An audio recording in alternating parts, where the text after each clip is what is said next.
Hello friends, स्वागत है आपका फ्री लीगल एडवाइस चैनल पे।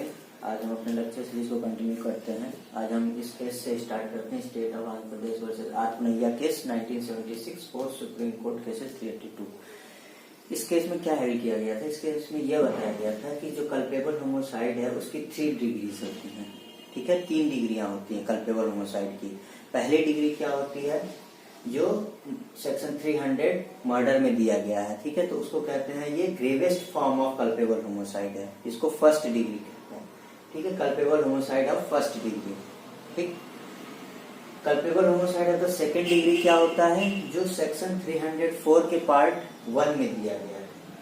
ठीक है, पार्ट 1 ऑफ सेक्शन 304 में दिया गया है, ये होता है सेकेंड डिग्री।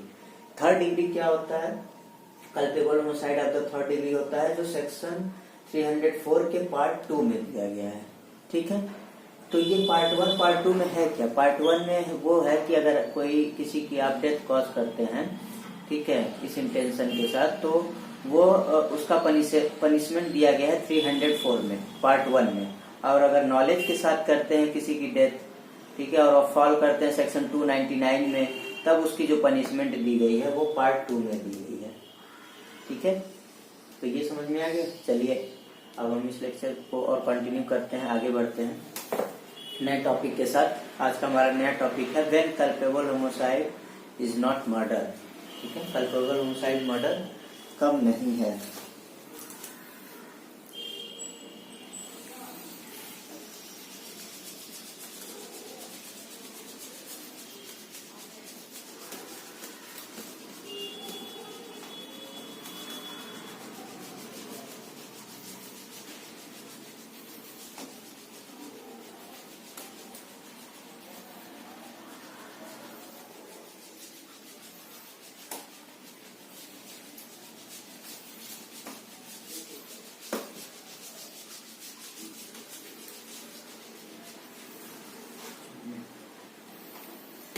क्या टॉपिक है? When culpable homicide is not murder.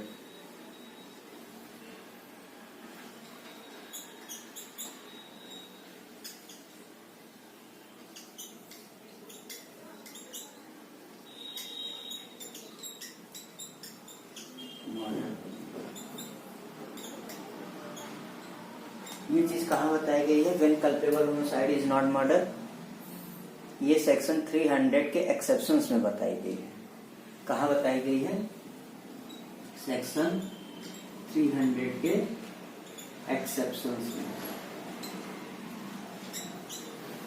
ठीक है, when culpable homicide is not murder. तो कौन कौन से वो ग्राउंड्स हैं जो कल्पेबल होमोसाइड मर्डर नहीं होंगे? पहला, grave and sudden provocation. Grave and sudden provocation. ठीक, ग्रेव एंड सडन प्रोवोकेशन। दूसरा क्या है? Private defence.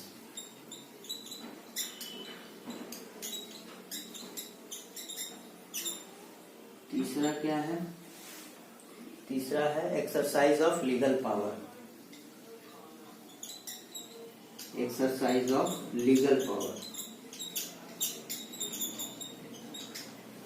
ठीक है, फोर्थ क्या है? Sudden fight.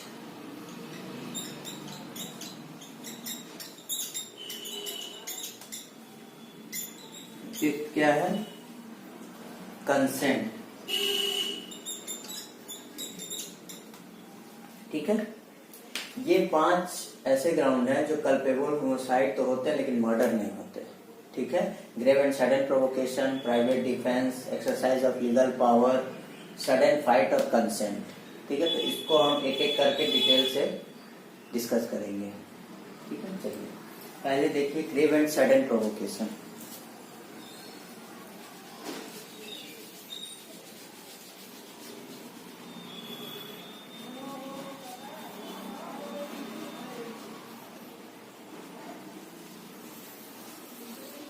Grave and sudden provocation होता क्या है? नॉर्मली क्या सोचते हैं आप? ग्रेव एंड सडन प्रोवोकेशन मतलब उकसाना।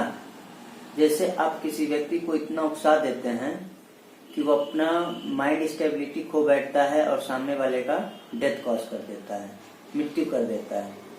तो ये क्या है? Grave and sudden provocation.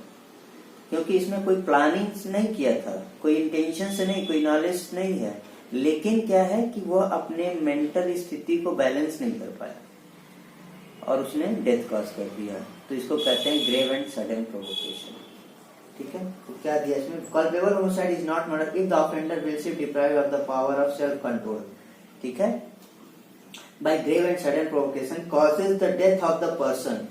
ठीक है, सामने वाले व्यक्ति की क्या कर देता है? हत्या कर देता है इस ग्रेव एंड सडन प्रोवोकेशन के कारण। तो वो क्या हो जाता है? वो हो जाता है कल्पेबल होमिसाइड। ठीक, लेकिन वो मर्डर नहीं होता। इसमें और प्रोविजो दिया गया है, प्रोविजो भी पढ़ लेते हैं।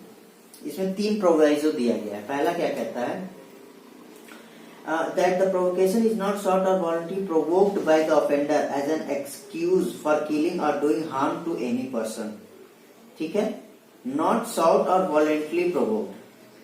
अब यहाँ पे ऑफेंडर खुद प्रोवोक नहीं करना चाहिए। ऑफेंडर अगर खुद प्रोवोक करता है फिर उसकी डेथ कॉज होती है, तो यहाँ पे इसको बेनिफिट नहीं मिलेगा ग्रेव एंड सडन प्रोवोकेशन का। ठीक है, जैसे मान लीजिए ये एक व्यक्ति है, ये ऑफेंडर है, ये इसको प्रोवोक कर रहा है, परेशान कर रहा है। ठीक, ये इसको क्या कर रहा है? परेशान कर रहा है। और ये सेल्फ डिफेंस में हाथ उठाता है, इसके ऊपर हाथ उठाता है। लेकिन ये क्या करता है? कहता है मेरे ऊपर हाथ कैसे उठाए? ठीक है, या इसको गाली दे देता है, इसको अब्यूजिंग लैंग्वेज इसके ऊपर अप्लाई करने लगता है, गाली देने लगता है। ठीक है, तो इसको फिर गुस्सा आ जाता है, ऑफेंडर को गुस्सा आता है और इसको गोली मार देता है। ठीक है, तो ये क्या हो जाएगा? तो ये इसको बेनिफिट नहीं मिलेगा। यहाँ पे ग्रेव एंड सडन प्रोवोकेशन का बेनिफिट नहीं मिलेगा क्योंकि इसने वॉलेंटरली इस व्यक्ति को उकसाया। ठीक, ये फर्स्ट प्रोविजो करता है। दूसरा प्रोविजो क्या कहता है? That the provocation is not given by anything done in obedience by the law or by public servant in the lawful exercise of the power of public servant। ठीक है, इसका सबसे बढ़िया एग्जाम्पल है सेकंड प्रोविजो। क्या कहता है? Second proviso ये कहता है कि मान लीजिए कोई मजिस्ट्रेट है, अगर किसी एक्यूज को कहता है कि मुझे आपकी बात पे विश्वास नहीं है, कोर्ट में ट्रायल चल रहा है, तो मजिस्ट्रेट एक्यूज को क्या कहता है? जज एक्यूज को कहता है मुझे आपकी बात पे विश्वास नहीं है। तो एक्यूज इस गुस्से में क्या करता है? जज का क्या करता है? खून कर देता है, मर्डर कर देता है। तो ये क्या है? इसको ग्रेव एंड सडन प्रोवोकेशन कहा जाएगा? नहीं, यहाँ पे इसको ये ग्रेव एंड सडन प्रोवोकेशन का बेनिफिट नहीं मिलेगा। ठीक है, चलिए थर्ड प्रोविजो क्या कहता है? That the provocation is not given by anything done in the lawful exercise of the right of private defense। ठीक है, मतलब वो प्राइवेट डिफेंस अपना अप्लाई कर रहा है, तब आपने क्या किया? उसकी हत्या कर दी। कि क्यों प्राइवेट डिफेंस अप्लाई किए? क्यों मेरे ऊपर ऐसे तुम हमला किए? ठीक है, तो इसके भी यहाँ पे बेनिफिट नहीं मिलेगा। वही पहला वाला एग्जाम्पल, फर्स्ट वाला एग्जाम्पल ही है। ठीक है, जैसे एक व्यक्ति है, ठीक, 2 व्यक्ति हैं। इसमें क्या होता है? इसमें ये अपना प्राइवेट डिफेंस अप्लाई करता है। इसने कुछ किया, ठीक है, या इसको पीछे से धक्का दिया, इसने अपना प्राइवेट डिफेंस अप्लाई किया। तो फिर अब इसमें क्या होता है? इसने जब धक्का दिया तो इसने प्राइवेट डिफेंस अप्लाई किया, तो इसको गुस्सा आ गया और इसने इसका डेथ कॉज कर दिया। तो यहाँ पे इसको ग्रेव एंड सडन प्रोवोकेशन का बेनिफिट नहीं मिलेगा। ठीक है, आप इसका इलिस्ट्रेशन ई देख लीजिए। इलिस्ट्रेशन ई जब पढ़ेंगे तो उसमें ये दिया गया है कि ए जो है, मान लीजिए ये ए है और ये जेड है। ठीक है, A attempts to pull Z nose. A क्या करता है? जेड का नाक दबाता है। ठीक है, ऐसे नाक को प्रेस करता है। Z in the exercise of right of private defence lays the hold of A to prevent him from doing so. Z क्या करता है? उससे अपने नाक को दबाने से उसको प्रिवेंट करता है, ठीक है, अपने आप को बचाता है कि वो मेरा नाक ना पुल कर पाए, ना प्रेस करे, ठीक है। A is move to sudden and violent passion in consequence and kills Z. A को गुस्सा आता है कि क्यों मुझे रोक रहा है, हाँ, तो ये क्या करता है, इसका डेथ कॉज कर देता है। तो यहाँ पे क्या होगा, खुद सोचिए, यहाँ पे इसको बेनिफिट मिलेगा ए को ग्रेव एंड सडन प्रोवोकेशन का, क्योंकि नाक तो इसने खींची थी ना, ए ने, और ये प्राइवेट डिफेंस में अपने आप को बचा रहा था, तो क्या ये इसकी डेथ कॉज कर देगा, तो इसको लाभ मिलेगा ग्रेव एंड सडन प्रोवोकेशन का? नहीं मिलेगा। यही आपका थर्ड कहता है, ठीक है। चलिए इसमें और एग्जांपल देख लीजिए क्या है।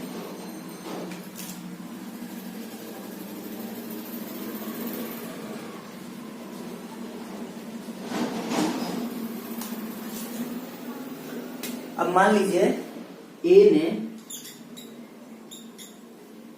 ये बी है, ठीक है, ये ए है, ये बी है, ये ए का चाइल्ड है, ठीक है, सी है, सी ए का चाइल्ड है, ये चाइल्ड है।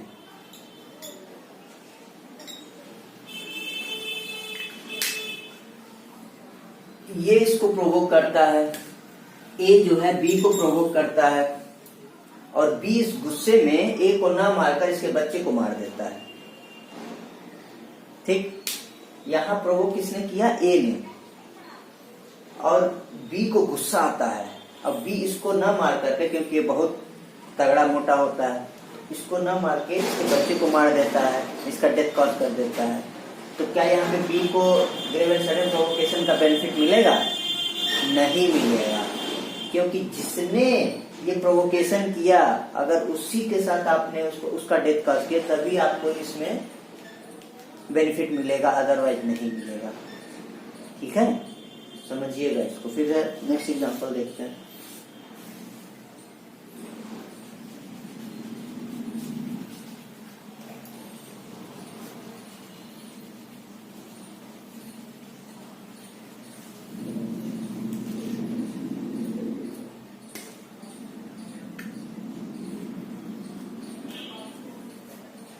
अब एक एग्जांपल और देखिए, ए है, बी है, ए स्ट्राइक्स बी, ठीक है, ये इस पे क्या करता है, स्ट्राइक करता है, A strike B, B is by this provocation excited to violent rage, ये गुस्सा हो जाता है, इस प्रोवोकेशन से बी क्या होता है, गुस्सा हो जाता है एकदम, ठीक है। A a bystander intending B to take advantage of B's rage, यहाँ पे ये जेड होगा, ठीक है, जेड स्ट्राइक बी, ठीक है। और एग्जांपल जब आप पढ़ेंगे एफ, तो उसमें उसको मैं समझा रहा हूं कि जेड ने प्रोवोक किया बी को बहुत गुस्सा आया, ठीक है, जेड के पास कौन खड़ा था, ए खड़ा था, ठीक है। ये देखता है कि जेड तो बहुत गुस्सा हो गया है, ठीक है, तो ये अपना बदला निकालने के लिए बी से जेड के हाथ में चाकू दे देता है, लो लो लो, मार दो इसको, ठीक है। तो जेड ए क्या करता है, जेड के हाथ में चाकू दे देता है कि इसको मार दो। पुट्स अ नाइफ इनटू बीज हैंड फॉर दैट पर्पस, ठीक है, put a knife in Z, यहाँ पे जेड के हाथ में दे देता है कि आप इसको बी को डेथ कॉज कर दो। तो यहाँ पे जेड लायबल होगा, जेड को बेनिफिट मिलेगा ग्रेव एंड सडन प्रोवोकेशन का, बताइए आप। हियर बी में है कमिटेड ओनली, यहाँ पे जेड ने क्या कमिट किया, केवल कल्पेबल होमोसाइड के लिए लायबल होगा। जेड जो है कल्पेबल, मतलब इसको बेनिफिट मिलेगा ग्रेव एंड सडन प्रोवोकेशन का, लेकिन यहाँ पे ए क्या होगा, मर्डर के लिए लायबल होगा, ठीक, क्योंकि इसके हाथ में तो कुछ नहीं था, लेकिन इसने चाकू थमा दिया, फिर मार दो, तो बी यहाँ पे इसको तो बेनिफिट मिलेगा, ये लायबल होगा कल्पेबल होमोसाइड के लिए, लेकिन ये लायबल होगा मर्डर के लिए, ठीक है। चलिए और देखते हैं।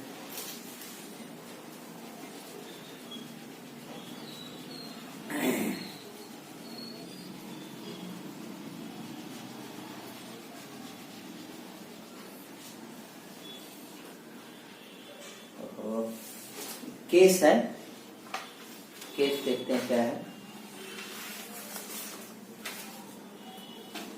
केस का नाम है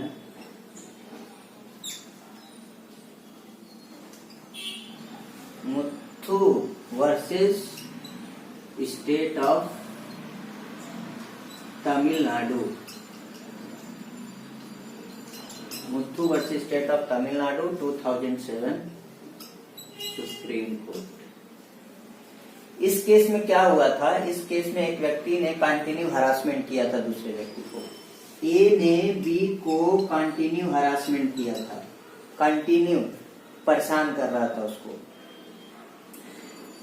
तो supreme court in this case it was held by the supreme court that constant harassment might deprive the power of self control. ठीक है, इसने इसका क्या किया था, सेल्फ कंट्रोल का जो पावर था वो डिप्राइव कर दिया था। मतलब वो अपने आप पे कंट्रोल नहीं रख पाया, और जिसकी वजह से उसने क्या किया, बी की डेथ कर दी। ठीक है, या ये कह सकते हैं ए ने कंटिन्यू हरासमेंट किया बी का, तो बी जो है अपने आप पे कंट्रोल नहीं रख पाया और बी ने क्या किया, इसकी डेथ कॉज कर दी, इसको जान से मार दिया।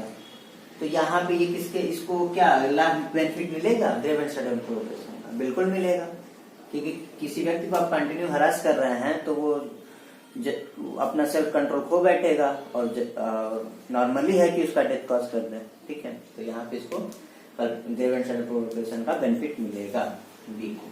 ठीक है, चलिए नेक्स्ट केस देखते हैं।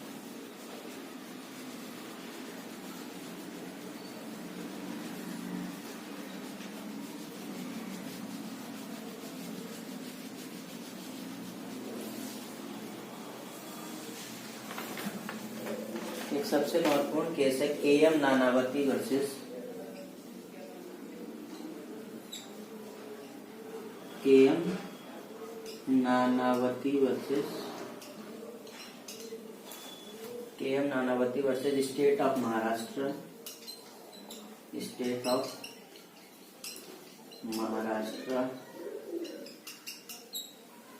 1961 सुप्रीम कोर्ट 605। ठीक है,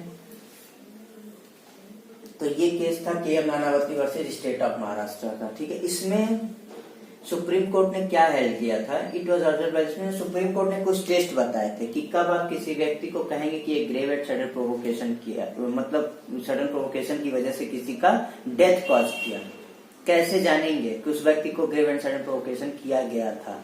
तो इसमें कुछ टेस्ट बताए हैं। ठीक है, पहला टेस्ट क्या बताया है कि, पहला टेस्ट ये बताया कि एक रीजनेबल मैन, क्या एक रीजनेबल मैन अगर उस जगह पे होता तो क्या उसको भी ये प्रोवोकेशन होता, तो ये देखा जाएगा। ठीक है, पहला ये बताया सुप्रीम कोर्ट ने। ठीक है, कि एक रीजनेबल मैन की तरह अगर सोचा जाए, या एक रीजनेबल मैन अगर वहां पे रहता तो क्या वो उसी तरह एक्ट करता, क्या वो भी डेथ कॉज करता। तो ये पहला टेस्ट। दूसरा क्या कहा गया, under certain words and gesture, क्या उसका वर्ड्स और जो गेस्चर था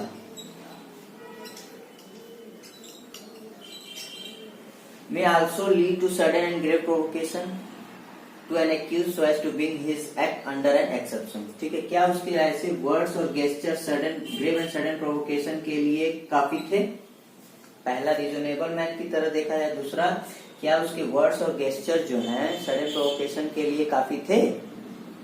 ठीक, वो देखा जाएगा, वो टेस्ट किया जाएगा। तीसरा, विक्टिम का मेंटल बैकग्राउंड कैसा था, मेंटल बैकग्राउंड ऑफ विक्टिम। ठीक है, विक्टिम का मेंटल बैकग्राउंड कैसा था, जिससे उसको क्या होता, ग्रेव एंड सडन प्रोवोकेशन हो सकता था। क्या उसका ऐसा मेंटल बैकग्राउंड था कि उस वर्ड और गेस्चर से उसको ग्रेव एंड सडन प्रोवोकेशन हो सकता था। ठीक है, तो ये भी टेस्ट किया जाएगा। फोर्थ क्या है,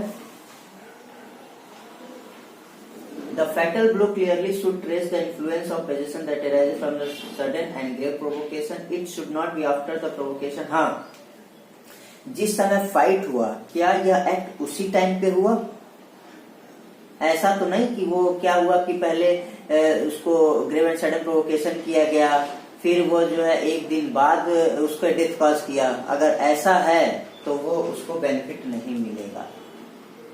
ठीक है, मतलब काफी टाइम हो गया ना ग्रेव एंड सडन प्रोवोकेशन किए, काफी टाइम हो गया, तब तक तो आपका माइंड भी स्टेबल हो जाएगा, ठंडे दिमाग से सोचने लायक हो जाएंगे। उसके बाद अगर आप एक्ट करते हैं तो आपको ग्रेव एंड सडन प्रोवोकेशन में बेनिफिट नहीं मिलेगा, आप मर्डर के लिए ही लायबल होंगे, फिर कल्पेबल होमिसाइड के लिए लायबल नहीं होंगे। ठीक, तो ये इस केस में कोर्ट ने टेस्टिफाई किया था कि क्या क्या टेस्ट किए जा सकते हैं। ठीक है, चलिए फिर नेक्स्ट देखते हैं।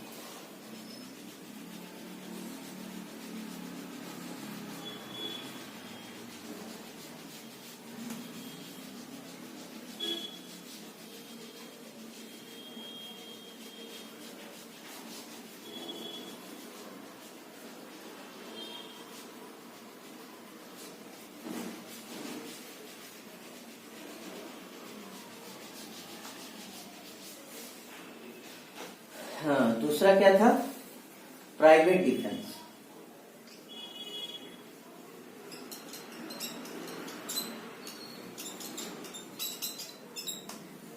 ठीक, culpable homicide not if the offender in the exercise in good faith of the right of private defense of person or property exceeds the power given to him by law and causes the death of the person whom is exercising such right of defense without premeditation। ठीक है, चलिए private defence मतलब इसमें क्या, अपना private defence exceed कर देता है।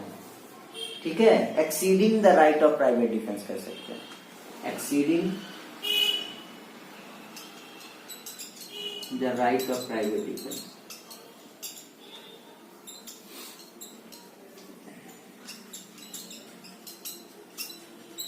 ठीक है, मतलब आप प्राइवेट डिफेंस उतना अप्लाई करना चाहिए था जितना आपने नहीं किया है, उससे एक्सीड कर गया, उसकी डेथ कॉज कर दिया। ठीक है, कोई व्यक्ति आपको जो है ईटा से मार रहा है, ठीक है, ईटे से मार रहा है, तो आप क्या कर रहे हैं? गोली मार दे रहे हैं, या आपके घर में ढेला फेंक रहे हैं या कुछ ऐसा एक्ट कर रहा है, तो आप उसकी डेथ तो कॉज नहीं कर देंगे ना। ठीक है, तो ये क्या है? Exceeds the right of private defence. ठीक है, जैसे क्या करता है, Z attempt to horsewhip A, Z जो है ए को चाबुक से मारता है। क्या करता है? चाबुक से मारता है, जेड ए को चाबुक से मारता है। ठीक है, तो ये देखता है कि भाई मेरे प्राइवेट डिफेंस में मैं और कुछ नहीं कर सकता। ठीक है, अपने बचाव के लिए कोई और उपाय नहीं मिल रहा, तो उसने क्या किया, ए ने जेड को गोली मार दी। तो यहाँ पे इसको प्राइवेट डिफेंस का, यहाँ पे ये मर्डर के लिए नहीं, कल्पेबल होमिसाइड के लिए लायबल होगा।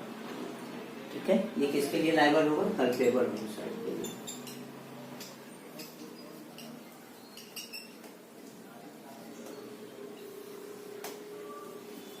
प्राइवेट डिफेंस अपना एक्सीड किया, ठीक है, लेकिन तब भी उसको जो है कल्पेबल होमिसाइड के लिए लायबल होगा, मर्डर के लिए लायबल नहीं। चलिए नेक्स्ट देखते हैं। समझ में आया? Exceeding the right of private defence. ठीक है,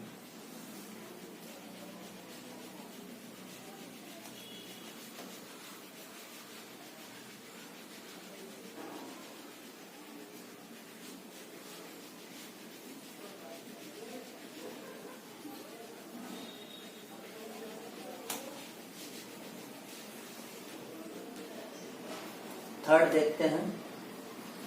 थर्ड क्या था? Public exceed the power given to him by law. ठीक है,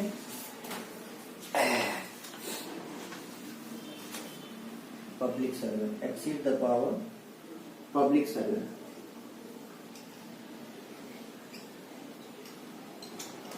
थर्ड क्या? Public servant. ठीक है, जैसे कोई पुलिस वाला किसी चोर को पकड़ रहा है, ऐसा समझिए कोई पुलिस वाला किसी चोर को दौड़ा के पकड़ रहा है, लेकिन हुआ क्या, वो चोर पे गोली चलाया, लग गया किसको, किसको लग गया, दूसरे व्यक्ति को लग गया। ठीक है, तो वो भी क्या है, मर्डर थोड़ी है, वो भी क्या है, पब्लिक सर्वेंट ने अपने ऑफिशियल ड्यूटी में काम किया, ये कल्पेबल होमोसाइड होगा। एक एग्जांपल और ले लीजिए, एक पुलिस वाला किसी सीरियल किलर को अरेस्ट करने गया, वो उसको पकड़ के रखा था, लेकिन वो उसको मतलब अपने आप को छुड़ा रहा था, एक सीरियल किलर अपने आप को छुड़ाएगा ही पुलिस से, तो पुलिस वाले ने क्या किया, उस पर फायरिंग कर दिया, तो ये क्या होगा, ये भी जो है इसमें फॉल करेगा। ठीक, तो वो कल्पेबल होमोसाइड के लिए लायबल होगा, मर्डर के लिए लायबल नहीं होगा। ठीक है, क्योंकि पब्लिक सर्वेंट ने अपनी ऑफिशियल ड्यूटी में वो काम किया है, अपने पावर को एक्सीड किया है। ठीक है, ये होगा।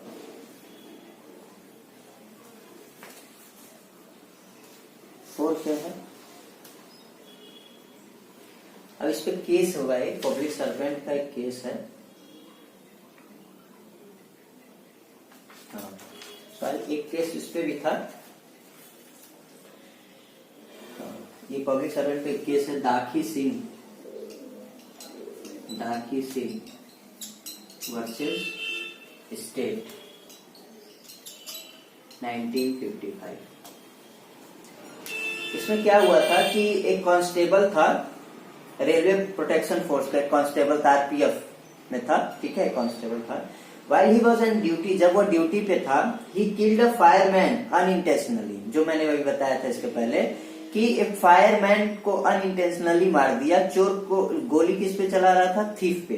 ठीक है, while he was firing bullet shots to catch the thief, thief को पकड़ने के लिए उस पे फायर किया, लेकिन वो किसको लग गया, फायरमैन को लग गया अनइंटेंशनली। तो ये कहाँ इसको बेनिफिट मिलेगा, इसको बेनिफिट मिलेगा इस क्लॉज में, इस एक्सेप्शन में, पब्लिक सर्वेंट। तो ये लायबल होगा कल्पेबल होमोसाइड के लिए, मर्डर के लिए नहीं लायबल है। ठीक है, चलिए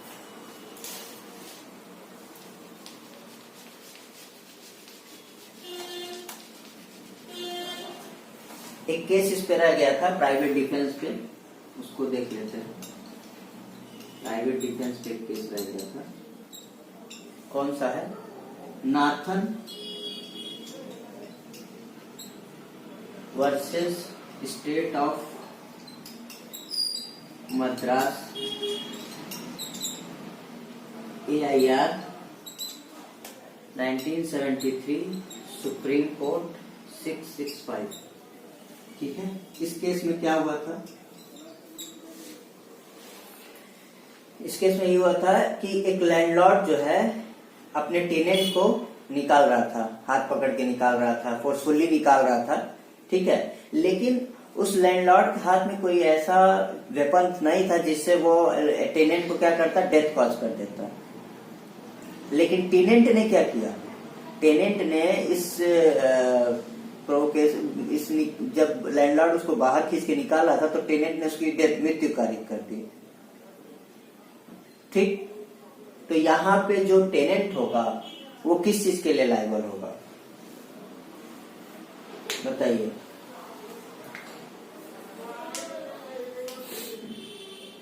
यहाँ पे जो एक्यूज्ड होगा किस चीज के लिए लायबल होगा, कि accused are liable to culpable homicide not amounting to murder, वो कल्पेबल होमोसाइड के लिए लायबल होगा, मर्डर के लिए लायबल नहीं होगा। ठीक है, उसने प्राइवेट डिफेंस को क्या कर दिया, एक्सीड कर दिया। वो उसको डेथ का पहले से प्लानिंग नहीं थी, कोई इंटेंशन नहीं था, कोई नॉलेज नहीं था, लेकिन वह उसको लगा कि मेरा अपमान हो गया है। नहीं लगता है कि जब लैंडलॉर्ड टेनेंट को निकालने लगते हैं तो टेनेंट को लगता है यार मेरा तो अपमान कर दिया भरी समाज में, तो वो क्या करता है, उसको गोली मार दिया। इस केस में यही हुआ, उसकी डेथ कॉज कर दिया लैंडलॉर्ड का। तो कोर्ट ने कहा यहाँ पे कल्पेबल होमोसाइड के लिए लायबल होगा, मर्डर के लिए लायबल नहीं होगा। ठीक है दोस्तों, ओके, फिर आज इतना ही रहने देते हैं, नहीं तो वीडियो काफी लंबी हो जाएगी। कल इसको हम कंप्लीट करते हैं। ठीक है, thank you so much, have a nice day. अगर आपको वीडियो अच्छा लगा है, समझ आया है, तो लाइक शेयर सब्सक्राइब करें। ठीक है, और कोई क्वेरी हो तो कमेंट बॉक्स में जरूर लिखें। Thank you so much, have a nice day.